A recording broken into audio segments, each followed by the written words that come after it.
Welcome back to Jacques in the garden. It is July and the garden looks absolutely amazing. Right here are my tomatoes and they've never been this heavily loaded this early in the year while looking this good. So you might be wondering, why am I starting seeds now? Well, summertime is actually one of the best times to start seeds, especially if you live somewhere that gets cold, because you need to start your fall crops at some point. Now here in San Diego, it's still a little bit early for me to think about fall crops, but there is still plenty of summer left and I need to get some more seeds in the ground. So let me explain to you why I'm starting the seeds that I'm starting and what I plan to do with them. And speaking of tomatoes, let's kick it off with a round of tomatoes. You guys probably think I'm crazy. Honestly, I might be crazy because nobody needs this many tomatoes. I certainly really don't, but I'm still starting them anyway. Now, why am I starting tomatoes at this point in the year when I have all of this crop behind me? You might not even be able to notice it, but right here is a whole succession row. There's a whole nother succession row there.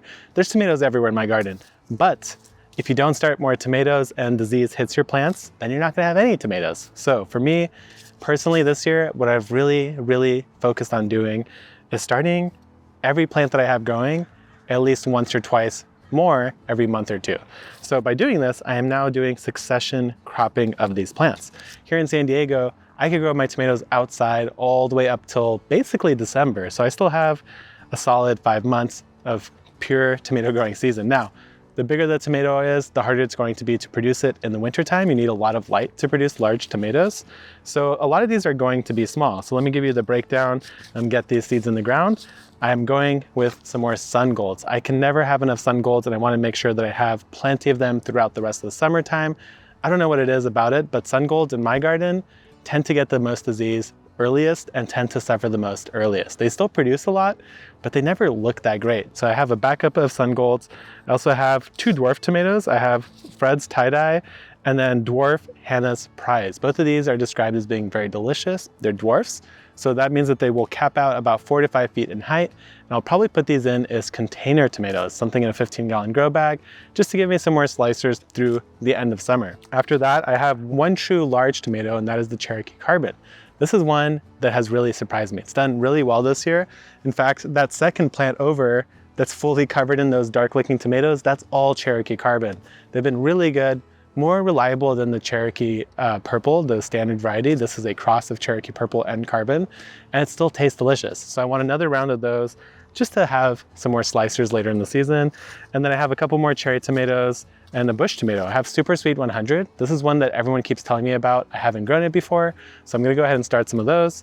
Cherry Falls, which is a tiny micro tomato. This can grow in like a 1-gallon container, and it'll still produce tons of tomatoes. I just wanna grow it to see how silly it looks, because I obviously have plenty of space for big tomatoes, but curiosity got me on that one. And then finally, Mound Merit, which is just a bush tomato, just a little bit of determinate tomato at the end of the season that allows a little rush of sauce, maybe like cocktail tomatoes to bake in the oven, stuffed with cheese, all sorts of fun little things like that for when true just tomato eating season is wrapping down and you're starting to get into preservation.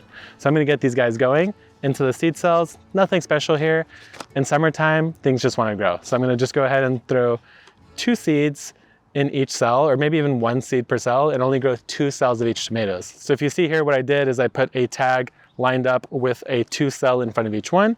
That way I could use 1 tray to start 3 different varieties, and it's very easy to organize. So I'm gonna get these in and we'll move on to the next thing. Now let's move into some random stuff, a little odd assortment, mostly herbs, but also okra. This is the Clemson Spineless 80. Spineless because it doesn't have a bunch of spiky hairs all over it that make you all itchy when you pick it.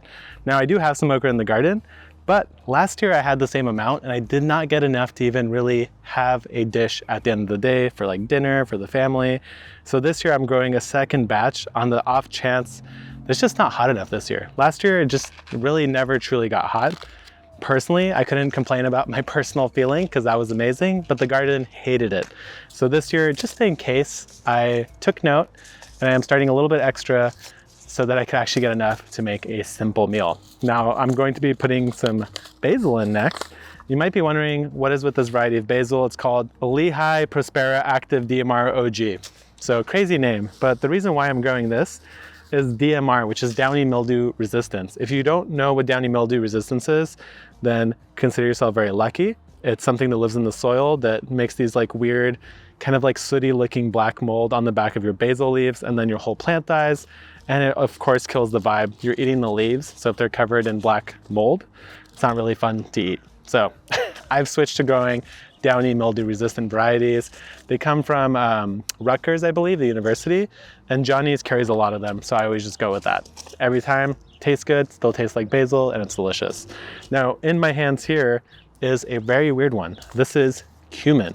I actually had a recent episode with a mislabeled zinnia that was clearly a zinnia that said cumin, and then I got sad when I realized that I actually don't have any cumin. Now, cumin loves the heat as well, so summertime is probably a better time to start it than spring, which is when I started it. I'm going to be putting a bunch of seeds in here, and also I just realized I've never seen a cumin plant, but based on the seeds here, they look exactly like a dill seed or a fennel seed, except a little skinnier. So I'm expecting it to look a lot like those plants, and I cannot wait to see what it looks like. I'm actually super curious now, because this is not what I expected. Now, in terms of other herbs, I have some parsley. Parsley is fantastic to have in the garden. It's so much better than buying it from the grocery store, because you could just go out and cut as much as you need, instead of buying that whole bunch that inevitably turns soft and mushy in the back of your vegetable crisping drawer. Now, one thing to note about starting parsley seed is that parsley can take a very long time to germinate. Let me see what it says here. It says 14 to 28 days. So we're looking at almost basically 2 to 4 weeks here. And that's a long time. So don't give up on it. If you don't think it's coming up, just wait a little bit longer. Eventually, it'll probably all just pop up right when you didn't think you needed it anymore. Next up, we've got some leafy greens, an assortment of them. I just realized my criminal act here, which is that I did not start any arugula. Now, arugula I'm going to be scattering in the garden. I'm going to just dump this whole packet into like a 1 by 4 foot area and make that my pizza arugula bed, where I could go harvest as much arugula as I want to throw on top of fresh pizzas. So I'll do that one in the ground a little bit later, but I'm also going to be starting some collards. These are the Georgia Southern collards. We also have a new variety on the website, I believe now, called Top Bunch 2.0. I've grown that one before, it's done really well. One thing about collards is that I believe they're fully a mustard. They're definitely a brassica of some sort, but they could take heat and cold better than most of the other leafy brassica greens like kale or really anything. So I'm gonna go ahead and give them a try right now in the middle of the summer. Another green that, if you like it, that does well in the summertime is actually a mustard variety. Any mustard variety can handle the heat quite well, but it will get more mustardy as it gets hotter. I don't know, collards I do appreciate. I do like them on some uses, especially when they're slowly cooked, but mustards, they're just not my thing.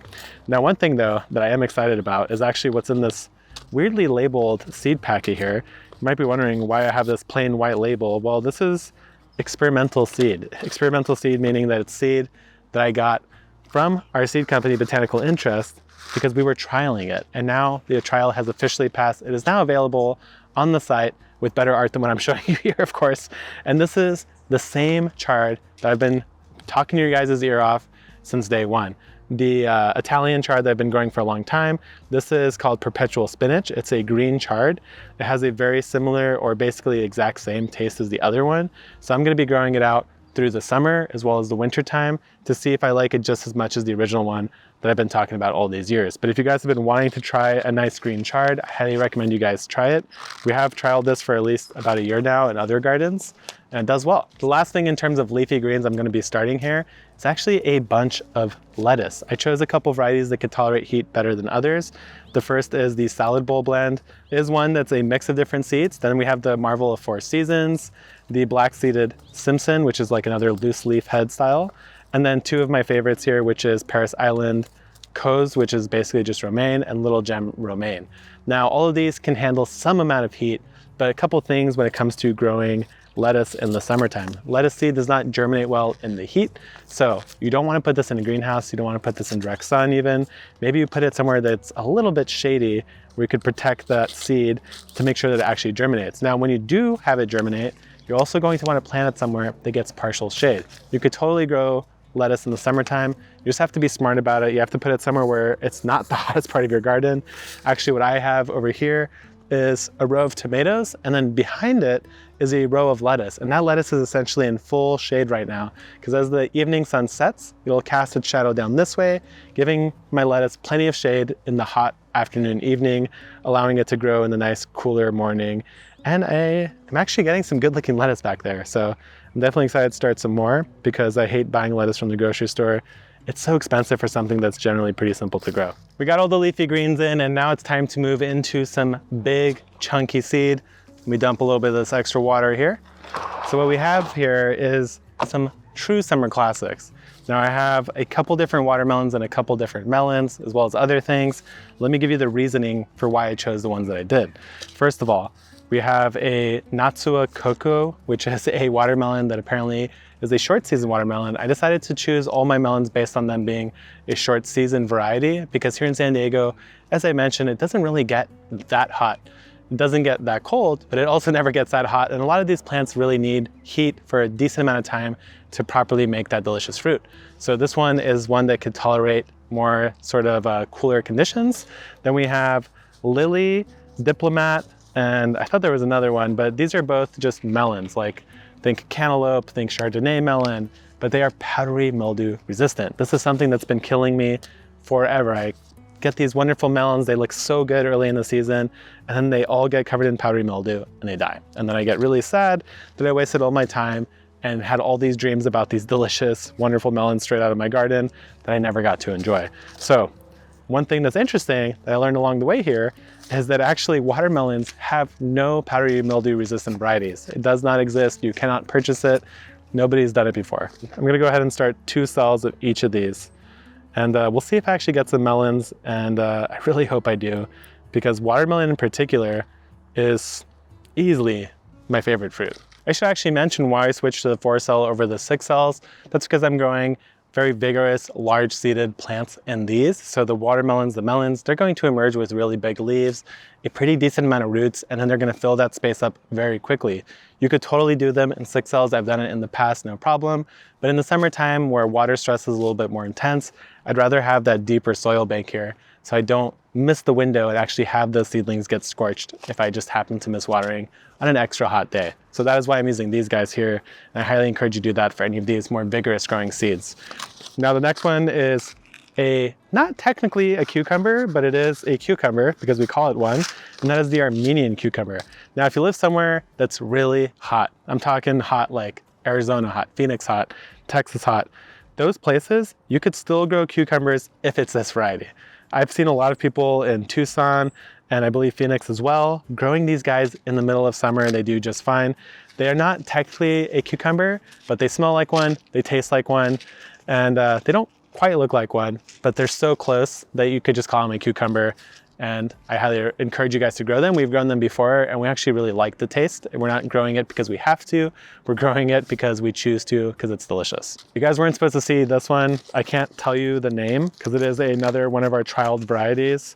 All I could do is show you the seed and tell you that it is a watermelon, but it is something that I want. It is similar to one of these here. It's not any of those varieties, but it is a short season watermelon. I'll be trialing it in my garden this year to see if we add it into our seed collection to sell to you guys next year. Of course, I'm not the only one testing it, but it's something that maybe nobody talks about very often, which is that when you're growing seed at a seed company, you're really staking your reputation on it. And so you want to make sure that it's good. So we never carry any seed that's never been trialed before. Everything that we grow, we've grown it to some capacity, whether it's in our trial gardens or at home gardens, it's been tested or it's a known quantity so that you know that when you buy it, you're getting really good seed. Now, the one I just put in here is Lodi. This is from Row 7 Seed. This is a chef-run seed company. They only grow varieties that taste really good or are fun to use in the kitchen. And this cell over here, I'm putting in some romesco. This is a type of squash. It's one that's traditionally sold with a little flower on the end, and it's traditionally also used for the squash blossoms to fry and make into all sorts of delicious, tasty things. So trying that out. I'm trying in also a yellow squash. Usually I'm not the biggest fan, but other people in the household are. So Max's gold squash, I've heard a lot of good things about, and I've never actually grown it. So why not? Let's give it a try. I have plenty of time here left for zucchini to be growing in my garden. So there's no time like the present. Now the next one is a unique one. I've talked about it before. It is the Space Master 80 cucumber. What makes it unique is that it's a much more compact cucumber. So when you're thinking of like a standard cucumber, that sucker might grow 10 feet, 20 feet, no problem. But this guy's gonna stay compact. It might get, like it says, I think it says 2 to 3 feet or something. So each vine is 2 to 3 feet. But then that vine could also have a vine. So you might end up with something like a 6-foot plant.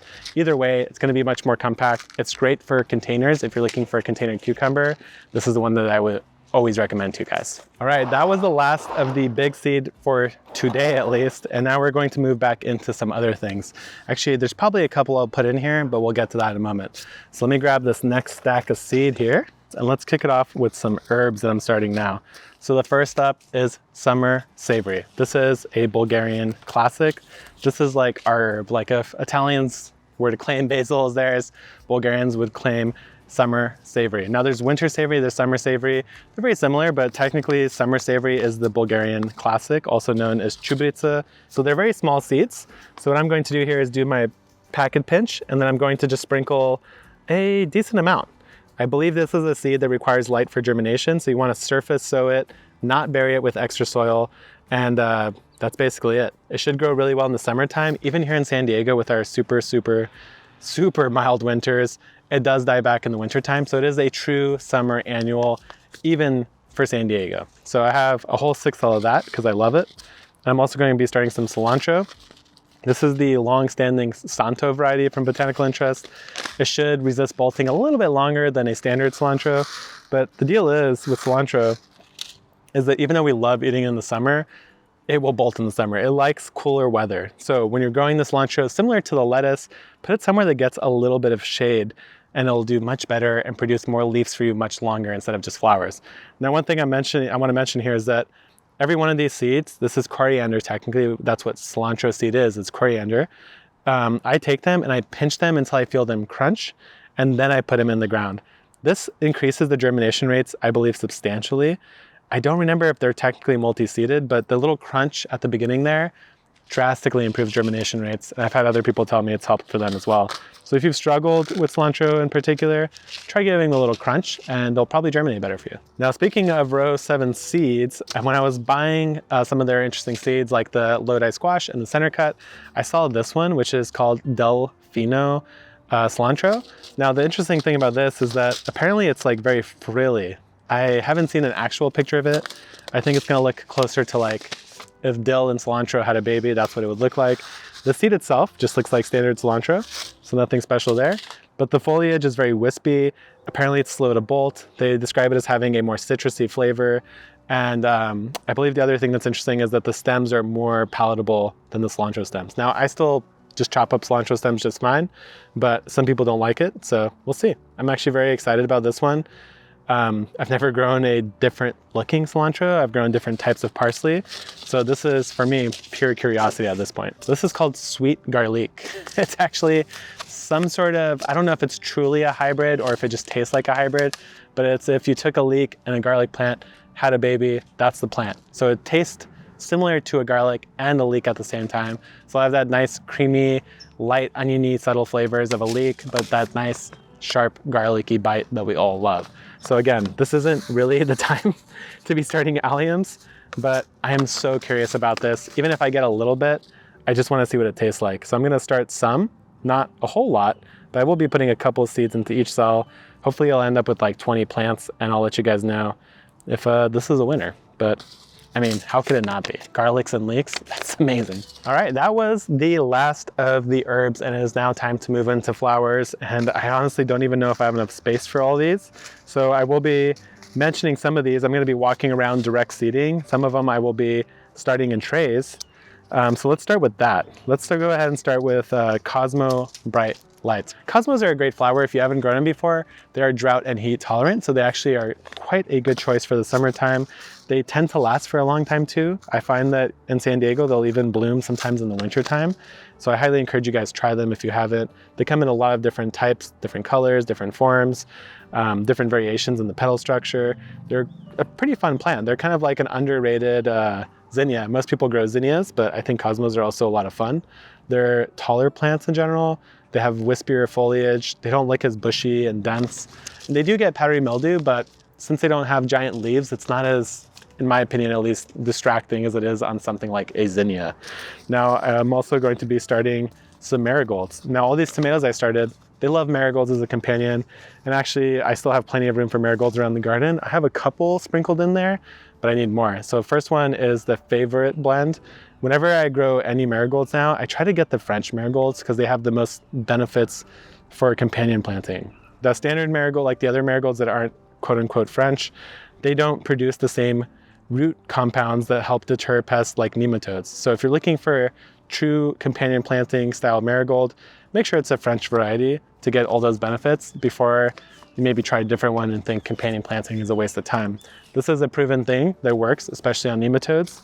They've even done full scientific studies on it, and it works just fine. And speaking of French marigolds, we also have the Naughty Marietta, which is a really funny name, but I actually really like this one. Yeah, that one back there, maybe I'll get a little close up for you guys, is one of them. The thing that I like about it is that it's an extremely, oh wow, this packet is ripped open, extremely compact marigold. So we're talking something that, like over there, that guy is not even clearing a foot. It's maybe about 8 inches tall. So it's perfect for companioning right underneath your tomato plants. They won't take up resources, they won't take up space or block any light. They're just a fantastic type of marigold to add to your garden. So this one is called the Gem Blend, and take a look at that. That is literally what it looks like. Even the seeds are really tiny. They're actually quite adorable, but the flowers are super, like, I'm just gonna use the word cute here because I don't know how else to describe them. They're tiny, they're like the size, they're smaller than a quarter for sure, somewhere around dime size. The plants are really teeny, the leaves are teeny. And again, great for container companion planting or just containers or just growing them in general. They're just a fabulous plant, and I love the mix of colors in there. Last couple flowers here before we move into direct seeded stuff, because I am going to be putting in, let's see, oh yeah, I want a little bit more alyssum. I've been just going with the Allure Pastel blend because I like that it has all the different color variations in there. And for me, it's fun to just put it out in the garden, not knowing what it's going to turn into. And maybe they'll all be pink, maybe they'll all be purple, but hopefully, if we're lucky, they'll be all the colors mixed together with tons of variation in between. And again, this is a great companion because it's small, doesn't take up a lot of resources, doesn't take up space, will never steal the light because they never get that big.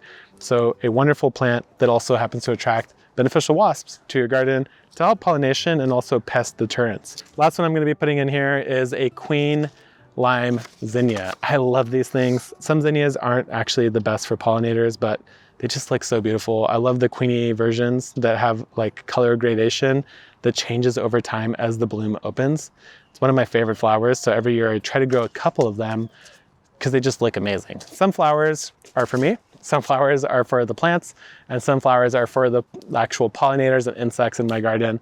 We gotta keep everyone happy, including yourself. Don't feel bad about planting something just because you like it, even if it isn't like the best plant in the world. This tray's full, that tray's full, and now I have some direct seeding to do. So let me give you that list of flowers that I'm going to be direct seeding. They're all sunflowers. First up, chocolate cherry. This is a branching sunflower that produces these wonderful dark crimson, kind of purpley, almost black blooms. They look so stunning in the garden. One of my favorites every year. I love growing that style of sunflower. Then we have a super, super special one. This is from Sunflower Steve, the man, the myth, the legend himself. He is a sunflower grower up in, I want to say Minnesota, but don't quote me. And he's developed his own variety of variegated sunflowers. Nobody else on earth has them. He created it himself, and he sold a very limited amount of seed. When he posts the seed, I don't even want to tell you how much this costs. I think he lists them for like 20, 30 bucks because they're truly unique, one-of-a-kind sunflowers. They sell out the same day. So I was very fortunate that he came and gave us some because otherwise I wouldn't have been able to buy them.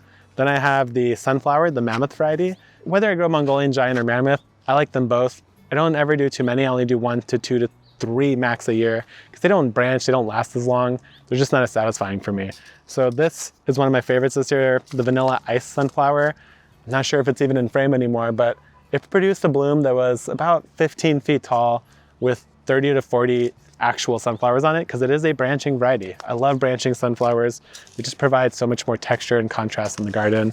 And lastly, I have the Sonia branching sunflower from Johnny's. I think this one was more of an orange variety. I cannot remember because Johnny's never puts any of that information or pictures on their packets. So those are the sunflowers. The other thing I'm going to be direct seeding that I mentioned earlier is the arugula. So that is what I am starting right now in my garden, literally what I just started in my garden. Hopefully I'll be able to work all of these in. Some of them probably won't make it, but I'm gonna try my best. And I'd love to hear what you guys are starting in your gardens right now, regardless of where you live. And if you're starting any of the same seeds as me, because I love to hear that as well. Thanks for watching. I'll see you guys next time.